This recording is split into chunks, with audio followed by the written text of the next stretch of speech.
Hello friends, welcome to our channel Satya GS classes. तो चलिए start करते हैं। लेखपाल सफलता बैच के अंतर्गत ये हमारी 9वीं क्लास होगी और इस क्लास में हम एंशिएंट हिस्ट्री के अंतर्गत मगध राज्य का उत्कर्ष देखेंगे।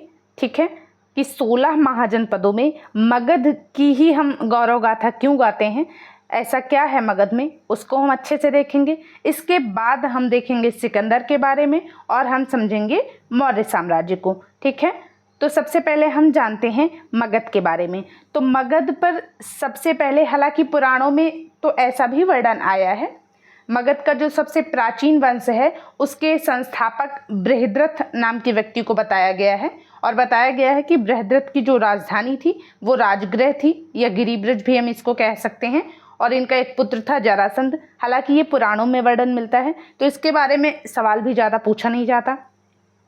इसके बाद हम जानते हैं मगध पर स्थापित होता है हर्यक वंश। ठीक है, जिसके बारे में हमें डिटेल में जानना है क्योंकि इससे बहुत सारे क्वेश्चन पूछे जाते हैं। हर्यक वंश के जो संस्थापक हैं वो कौन हैं, तो वो बिंबिसार हैं।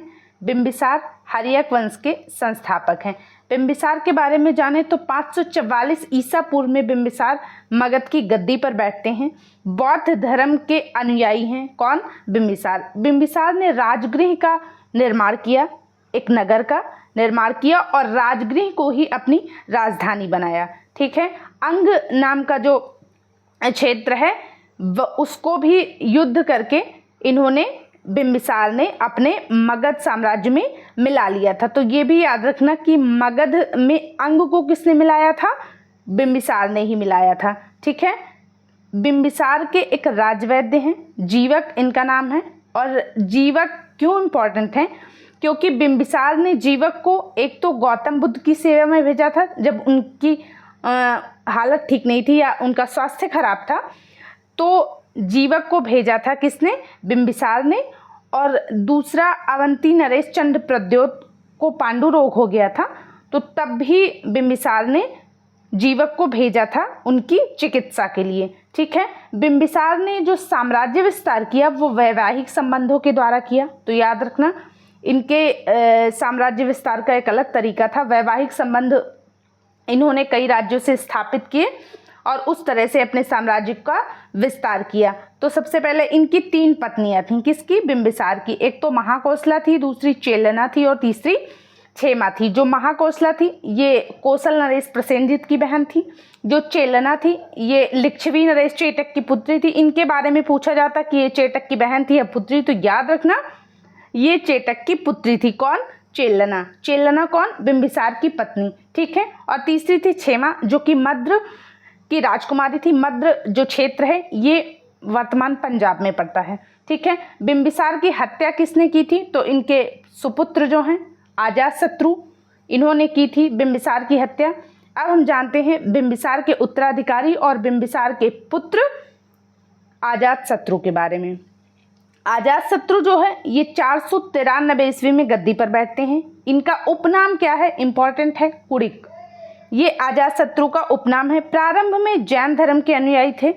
इनके एक मंत्री हैं, सुयोग्य मंत्री, इनका नाम था वर्षकार, या कहीं पे वत्सकार मिलता है तो वो भी बिल्कुल सही है। ठीक है, तो अजातशत्रु के एक मंत्री थे वत्सकार। इन्हीं की सहायता से इन्होंने लिच्छवियों में फूट डाली थी और लिच्छवी पर जो वैशाली क्षेत्र है, वैशाली के जो शासक थे वहाँ पे लिच्छवी थे, तो लिच्छवी जो संघ था उसमें फूट डाली थी और वैशाली की विजय की थी। किसने? अजातशत्रु ने। किसकी सहायता से? तो अपने जो मंत्री हैं वर्षकार की सहायता से। ठीक है, 32 वर्षों तक मगध पर शासन किया था। किसने? अजातशत्रु ने।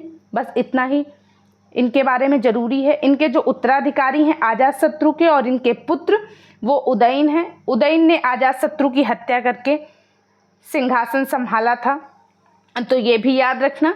461 ईसा पूर्व में गद्दी पर बैठते हैं। उदयन भी जैन धर्म के अनुयायी थे। उदयन ने पाटलिपुत्र की स्थापना की थी। ठीक है, जैसे कि हमने जाना बिंबिसार ने किसकी स्थापना की थी? राजगृह की। राजगृह की स्थापना की थी और उसी को अपनी राजधानी बनाया था। और उदयन ने किसकी स्थापना की थी? उदयन ने पाटलिपुत्र की स्थापना की थी। फिर हम जानते हैं हर्यक वंश के जो अंतिम शासक हैं नागदशक, मोस्ट इंपॉर्टेंट है। क्या इंपॉर्टेंट है? यही कि ये हर्यक वंश के अंतिम शासक हैं। ठीक है। नागदशक की हत्या किसने की थी? शिशुनाग ने। और शिशुनाग ने नागदशक की हत्या करके शिशुनाग वंश की नींव डाली। तो हम आगे चलते हैं, शिशुनाग वंश को देखते हैं। शिशुनाग वंश के जो संस्थापक हैं वो कौन है? वो है शिशुनाग। शिशुनाग ने जो राजधानी स्थापित की थी वो वैशाली में स्थापित की थी। ठीक है। शिशुनाग के उत्तराधिकारी कौन है? कालाशोक। और कालाशोक ने राजधानी को पुनः पाटलिपुत्र में स्थापित कर दिया। यानी कि शिशुनाग ने राजधानी को स्थानांतरित किया था। कहाँ से? पाटलिपुत्र से वैशाली। और इसके बाद जब कालाशोक आते हैं तो ये वैशाली से फिर से पाटलिपुत्र राजधानी कर देते हैं। शिशुनाग वंश के जो अंतिम शासक हैं उनका नाम है नंदीवर्धन। तो याद रखना, शिशुनाग वंश के बाद मगध पर नंद वंश का शासन जो है वो शुरू हो जाता है। नंद वंश के संस्थापक कौन है? महापद्मनंद है। और नंद वंश के जो महापद्मनंद जो हैं इनके जो उत्तराधिकारी हैं वो घनानंद हैं। घनानंद के बारे में एक तो ये जरूरी है कि ये सिकंदर के समकालीन थे। ठीक है। तो याद रखना, जो घनानंद हैं नंद वंश के शासक हैं, ये सिकंदर के समकालीन थे। और चंद्रगुप्त मौर्य ने इनको युद्ध में पराजित किया था। किसको? घनानंद को। और इसके बाद मगध पर मौर्य वंश की नींव डाली थी। किसने? चंद्रगुप्त मौर्य ने। तो नंद वंश के बाद मगध पर मौर्य वंश का शासन स्थापित होता है। ठीक है। फिर हम जानते हैं थोड़ा सिकंदर के बारे में। सिकंदर की बात करें तो सिकंदर, यही वो समय है जब सिकंदर भारत आया था। ठीक है। घनानंद का शासन था, नंद वंश चल रहा था उस समय, भारत में नंद वंश का शासन चल रहा था। और उसी समय सिकंदर जो है भारत आया था। सिकंदर का जन्म 356 ईसा पूर्व में हुआ है। सिकंदर के पिता का नाम फिलिप है। और फिलिप जो हैं ये मकदूनिया के शासक थे। ठीक है। इम्पॉर्टेंट ये है कि अरस्तु का शिष्य था सिकंदर जो है। इनके गुरु का नाम क्या है? अरस्तु। भारत विजय अभियान कब प्रारंभ किया? 326 ईसा पूर्व। मोस्ट इम्पॉर्टेंट है, सिकंदर ने भारत विजय अभियान कब प्रारंभ किया था? 326 ईसा पूर्व में। आते हैं पंजाब के शासक पोरस से इनका युद्ध होता है। इस युद्ध को हाइडे स्पीच का युद्ध कहते हैं। इसी को वेतस्ता या झेलम का युद्ध भी कहते हैं। ठीक है। इसके बाद आगे चलते हैं। इनकी जो सेना थी, किसकी? सिकंदर की जो सेना थी उसने व्यास नदी को पार करने से इनकार कर दिया था। याद रखना, सिकंदर के जो संबंध थे, यह सिकंदर का नाम दो नदियों से जुड़ता है भारत में। एक तो व्यास नदी से, एक झेलम। झेलम नदी के किनारे युद्ध किया था पोरस से, हाइडे स्पीच का युद्ध कहते हैं। और व्यास नदी को इनकी सेना ने पार करने से इनकार कर दिया था। ठीक है। 325 ईसा पूर्व में ये भारत से लौट जाते हैं। जब इनकी सेना ने व्यास नदी को पार करने से ही इनकार कर दिया तो फिर ये भारत से लौट जाते हैं। और थल मार्ग से इनकी जो मृत्यु होती है वो 323 ईसा पूर्व में होती है। कहाँ पे होती है? बेबीलोन में होती है। ठीक है। कहाँ पे? बेबीलोन में। सिकंदर के सेनापति का नाम क्या है? Seleucus Nicator.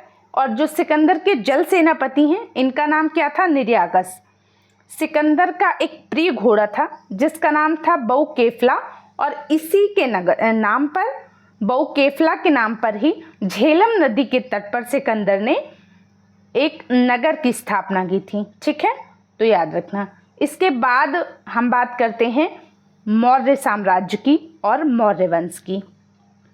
मौर्य वंश की स्थापना कहाँ पर होती है? तो मगध पर होती है। ठीक है। मगध पर सबसे पहले हर्यक वंश आता है।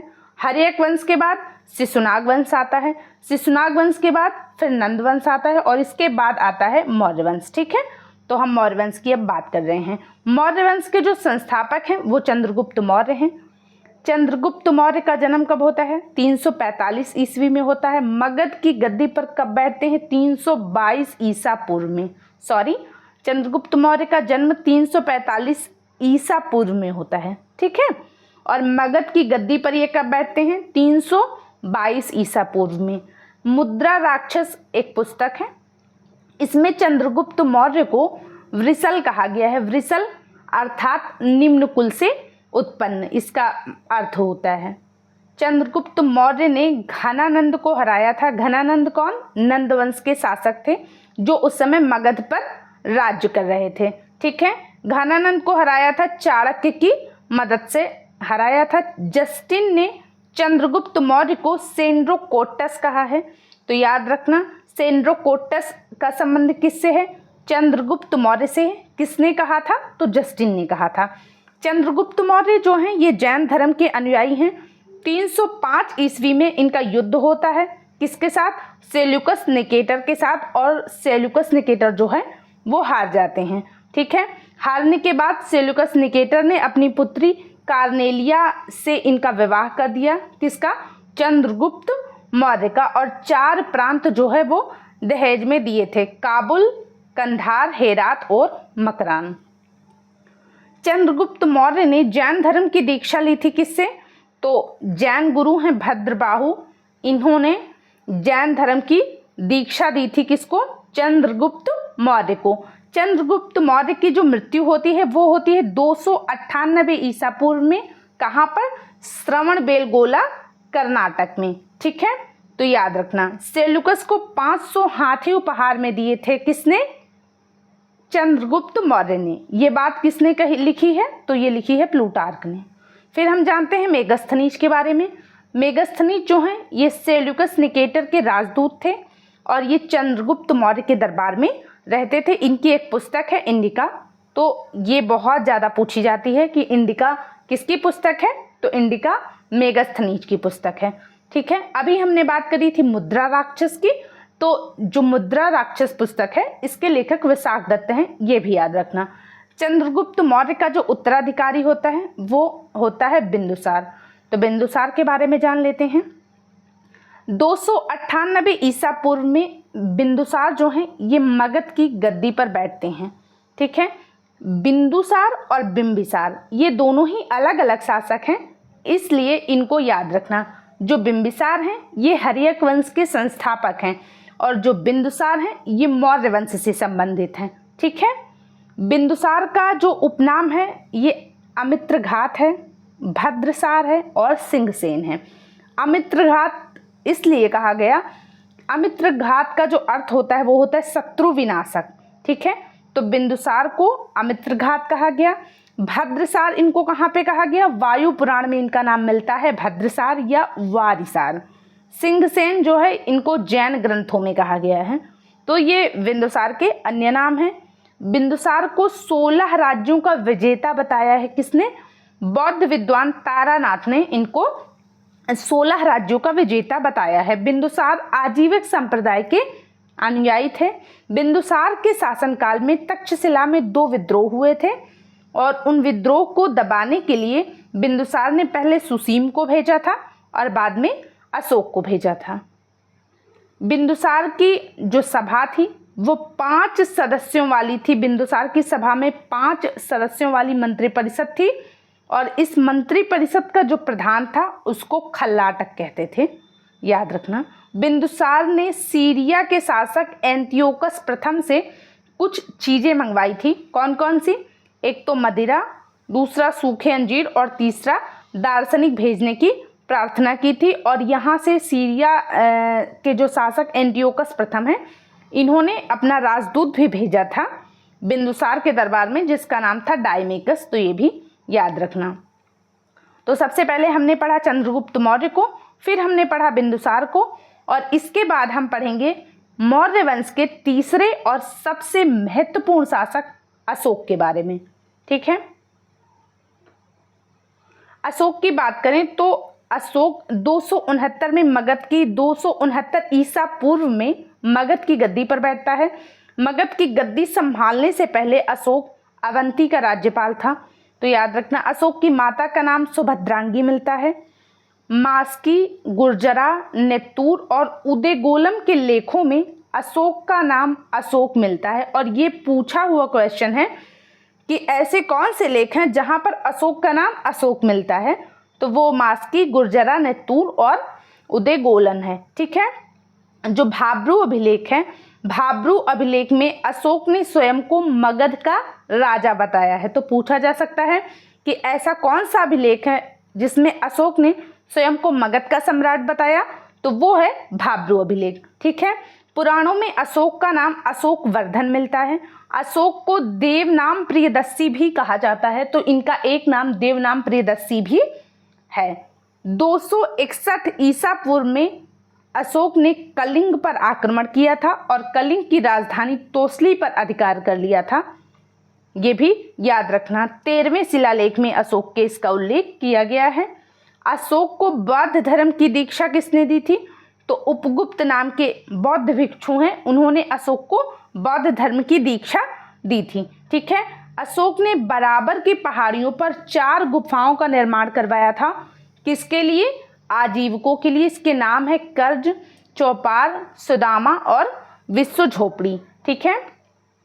7वें स्तंभलेख में भी अशोक का जो 7वां स्तंभलेख है उसमें भी आजीविकों का उल्लेख है, तो इसको भी याद रखना। बौद्ध धर्म के प्रचार के लिए अशोक ने अपने पुत्र महेंद्र और अपनी पुत्री संघमित्रा को श्रीलंका भेजा था।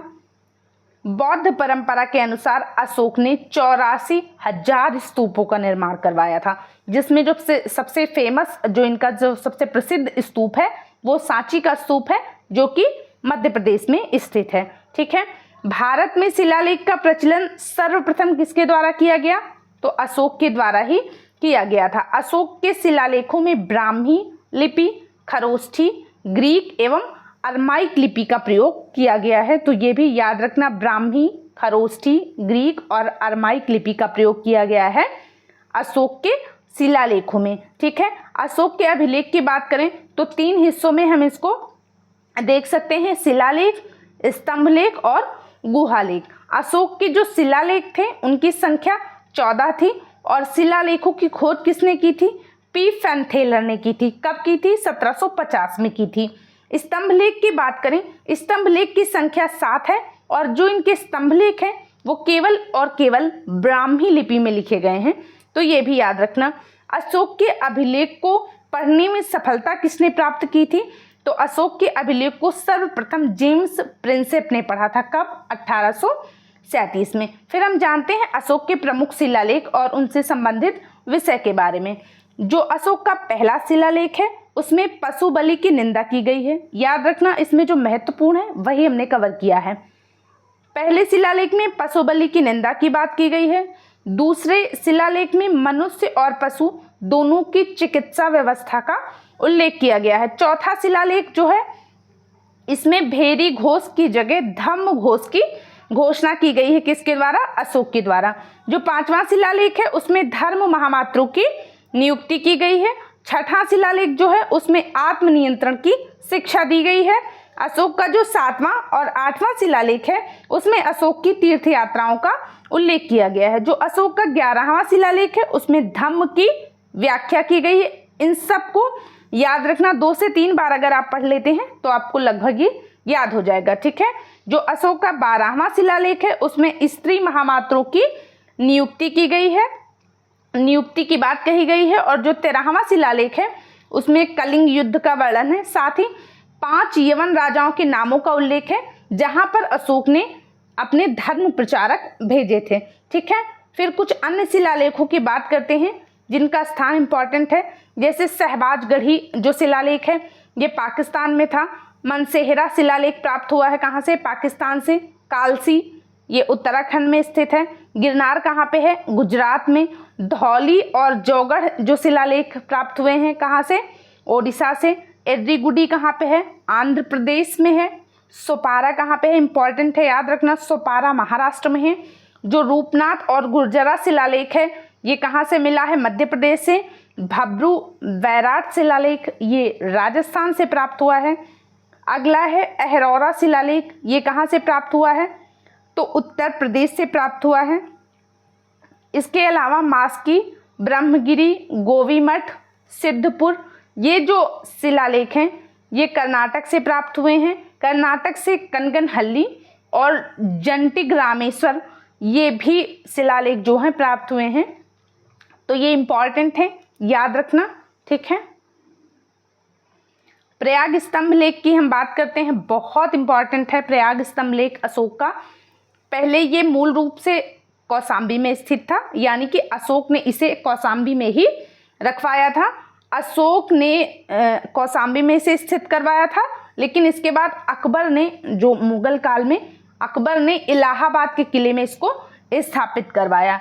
जो प्रयाग स्तंभ लेख है, इस पर 3 कालखंडों के अभिलेख अंकित हैं। एक तो अशोक का धर्मलेख है इस पर, दूसरा इस पर समुद्रगुप्त की प्रयाग प्रशस्ति वर्णित है, और तीसरा इस पर जहांगीर का लेख भी है। ठीक है, भारतीय इतिहास के 3 महान युगों का अद्भुत संगम मिलता है प्रयाग स्तंभ लेख में। मौर्य युग की बात करते हैं तो अशोक आ जाते हैं, गुप्त युग से समुद्रगुप्त, और मुगल काल से जहांगीर का लेख भी इस पर मिलता है, इसलिए ये बहुत इम्पॉर्टेंट हो जाता है। दिल्ली टोपरा की बात करें, मूलतः ये हरियाणा के टोपरा कला गांव में स्थापित किया गया था। किसके द्वारा? अशोक के द्वारा। फिरोज शाह तुगलक द्वारा इसे दिल्ली के फिरोज शाह कोटला किले में स्थापित करवाया गया। इस स्तंभ पर अशोक के 7 प्रमुख स्तंभ लेख एक साथ उत्कीर्ण हैं, इसलिए ये बहुत इंपॉर्टेंट है। कौन सा? दिल्ली टोपरा। दिल्ली मेरठ की बात करें तो ये मेरठ में था और फिरोज शाह द्वारा ये दिल्ली लाया गया। जो रामपुरवा है ये चंपारण बिहार में स्थापित है। लौरिया अरेराज ये भी बिहार में स्थापित है। और जो संकिसा स्तंभ है ये उत्तर प्रदेश के फर्रुखाबाद में स्थापित है। ठीक है, फिर हम बात करते हैं कौशाम्बी अभिलेख की, बहुत इंपॉर्टेंट है। कौशाम्बी अभिलेख को रानी का अभिलेख कहते हैं, और ये पूछा जा चुका है कि किस अभिलेख को रानी का अभिलेख कहा जाता है, तो वो है कौशाम्बी अभिलेख। अशोक का सबसे छोटा स्तंभ लेख कौन सा है, तो वो है रुम्मीदेई स्तंभ लेख। अशोक का सबसे छोटा स्तंभ लेख है। ठीक है, लुम्बिनी का धार्मिक कर माफ किया गया था, ये कहाँ पे लिखा है? रुम्मीदेई अभिलेख में। और लुम्बिनी का जो भू राजस्व दर है इसको घटा करके 1/8 कर दिया गया था। ये बात भी हमें कहाँ से पता चलती है? रुम्मीदेई स्तंभ लेख से। ठीक है, अशोक का सारे कुनाभिलेख, ये इंपॉर्टेंट क्यों है? क्योंकि ये 2 भाषाओं में है। ठीक है, ग्रीक व आर्मेनिक भाषाओं में है। कौन सा? सारे कुनाभिलेख। अशोक के समय मौर्य साम्राज्य में कितने प्रांत थे? तो 5 थे, याद रखना। अशोक के समय मौर्य साम्राज्य में प्रांतों की संख्या कितनी थी? 5 थी। और प्रांतों को क्या कहा जाता था? चक्र कहा जाता था। जैसे आज हम राज्य कहते हैं, स्टेट कहते हैं, मौर्य काल में प्रांतों को चक्र कहा जाता था। और जो प्रांतों के प्रशासक थे उनको कुमार या आर्यपुत्र या राष्ट्रिक कहा जाता था। ठीक है, प्रांतों का विभाजन विषय में किया गया था, और विषय के जो प्रमुख थे वो विषयपति होते थे। फिर हम बात करते हैं अर्थशास्त्र की। ये पुस्तक बहुत इंपॉर्टेंट है। इसके लेखक कौन है? तो कौटिल्य, इन्हीं को चाणक्य या विष्णुगुप्त भी कहा जाता है, ये भी याद रखना। ठीक है, इन्हीं को क्या कहा जाता है? चाणक्य या विष्णुगुप्त भी कहा जाता है। अर्थशास्त्र में शीर्षस्थ अधिकारी के रूप में तीर्थ का उल्लेख किया गया है। तीर्थ को ही महामात्र भी कहा जाता था, और तीर्थ की संख्या कितनी थी? तो 18 थी। ठीक है, अर्थशास्त्र में जासूस को चर कहा जाता था। ठीक है, और गुप्तचर को गूढ़ पुरुष कहा जाता था। और 2 तरह की गुप्तचर का उल्लेख किया गया है अर्थशास्त्र में, एक तो है संस्था और दूसरा है संचार। ठीक है, जो एक ही जगह पर रहकर कार्य करते थे गुप्तचर, उनको संस्था कहा जाता था, और जो भ्रमण करके कार्य करते थे उन गुप्तचरों को संचार कहा जाता था। आगे चलते हैं। मेगस्थनीज के अनुसार भारतीय समाज 7 वर्गों में विभाजित था, याद रखना, पूछा जाता है ये क्वेश्चन। ठीक है, मेगस्थनीज की एक पुस्तक है इंडिका, तो वो भी बहुत इंपॉर्टेंट है, वो भी याद रखना। मेगस्थनीज के अनुसार जो नगर प्रशासन है, हाँ, नाम क्या है? जिसका नाम है इंडिका, तो याद रखना मेगस्थनीज की पुस्तक का नाम क्या है? इंडिका नाम है। ठीक है, मेगस्थनीज के अनुसार भारतीय समाज 7 वर्गों में विभाजित था। नगर प्रशासन जो है वो 30 सदस्यों का मंडल करता था, जो कि 6 समितियों में विभाजित था। जो मार्ग निर्माण का अधिकारी था उसको एग्रोनोमोई कहा जाता है, और ये बात किसने लिखी है? मेगस्थनीज ने। ठीक है, मौर्य सेना का जो रखरखाव करती थी वो 6 समितियां करती थी। 5 सदस्यीय 6 समितियां मौर्य सेना का रखरखाव करती थी। फिर हम बात करते हैं मौर्यकालीन न्यायालय की। तो एक तो धर्मस्थी और दूसरा कंटक शोधन, ये न्यायालय हैं, इनके नाम याद रखना। ये मौर्यकालीन न्यायालय हैं। एक का नाम क्या है, धर्मस्थी है, और दूसरे का नाम क्या है, कंटक शोधन है। ठीक है। जो जनपद न्यायालय या जिला न्यायालय कहेंगे, उनके जो न्यायाधीश थे उसको राजुक कहा जाता था। किसके समय की हम बात कर रहे हैं, अशोक के समय की। ठीक है। अशोक के समय जो जिला न्यायालय था उसके न्यायाधीश को राजुक कहा जाता था। मौर्यकाल की कुछ अन्य फैक्ट देख लेते हैं जो कि बहुत इंपॉर्टेंट है। जैसे मौर्यकाल में सरकारी भूमि को सीता भूमि कहा जाता था। आदेव मातृक क्या है, तो बिना वर्षा के जिस भूमि में अच्छी खेती होती थी उस भूमि को आदेव मातृक कहा जाता था। फिर हम जानते हैं द्रोण क्या है। द्रोण जो है ये अनाज के माप के लिए प्रयोग किया जाने वाली इकाई थी। ठीक है। मुद्रा को पड़ कहा जाता था। जो चांदी की मुद्रा थी मौर्य काल में उसको पड़ कहा जाता था, और जो तांबे की मुद्रा थी उसको मासक कहा जाता था। तो मासक और पड़ ये दोनों ही मुद्राएं थी, लेकिन पड़ जो थी ये चांदी की मुद्रा थी और जो मासक थी ये तांबे की मुद्रा थी। स्वतंत्र वेश्यावृत्ति अपनाने वाली महिलाओं को रूपा जीवा कहा जाता था। कब, मौर्य काल में। मौर्य वंश का जो अंतिम शासक था वो बृहद्रथ था। बहुत इंपॉर्टेंट है, याद रखना। मौर्य वंश के अंतिम शासक का नाम बृहद्रथ है, और बृहद्रथ की हत्या करी थी पुष्यमित्र शुंग ने, और इन्होंने मगध पर शुंग वंश की नींव डाली है। ठीक है। तो मौर्य वंश के अंतिम शासक कौन है, बृहद्रथ हैं। नंद वंश के विनाश में चंद्रगुप्त मौर्य ने कश्मीर के राजा परवतक से भी सहायता ली थी। तो ये भी याद रखना। मौर्य शासन कब तक रहा, तो लंबे समय तक चला, 137 वर्षों तक रहा। भागवत पुराण के अनुसार मौर्य वंश में 10 राजा हुए, और वायु पुराण के अनुसार मौर्य वंश में 9 राजा हुए। फिलहाल हम जिनकी चर्चा करते हैं उनमें चंद्रगुप्त मौर्य हैं, उनमें बिंदुसार हैं, उनमें अशोक हैं, और लास्ट में हम किसकी चर्चा कर रहे हैं, बृहद्रथ की। ठीक है। अशोकाराम विहार कहाँ पर स्थित है, तो ये पाटलिपुत्र में स्थित है।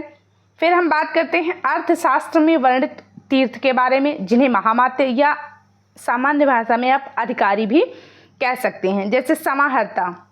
समाहर्ता कौन था, तो ये आय का संग्रह करता था, जिसे समाहर्ता कहते हैं। सन्निधाता कौन है, राजकीय कोषाध्यक्ष को सन्निधाता कहा जाता है। प्रशासता कौन है, तो ये कारागार का जो अध्यक्ष होता था उसको प्रशासता कहा जाता था। प्रदेष्टि क्या है, तो प्रदेष्टि जो है ये कमिश्नर होता था।